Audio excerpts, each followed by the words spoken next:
Pengendara dikagetkan melihat rusa berlarian di ruas Jalan Sudirman, Kota Bukit Tinggi. Seekor rusa tutul berlarian kesasar di tengah jalan raya, persisnya ruas Jalan Sudirman hingga menuju panorama Kota Bukit Tinggi, Provinsi Sumatera Barat. Senin 30 Mei 2022 pukul 15.30 waktu Indonesia Barat.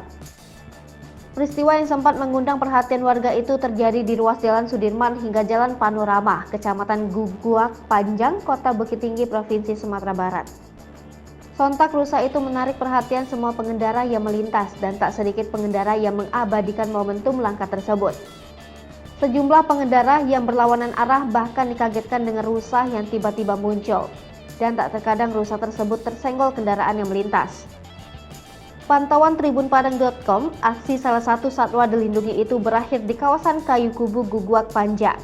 Satwa tersebut hilang di sana setelah masuk ke dalam semak-semak.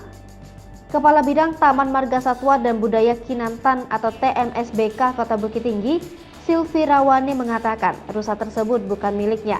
Sebelumnya pada 12 April 2022 lalu, seekor rusa juga berlarian di sepanjang Jalan Sudirman, Bukit Tinggi.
Hai pemirsa Sri Popo TV, jangan lupa komen, like, dan subscribe, serta tonton terus berita-berita terupdate lainnya ya.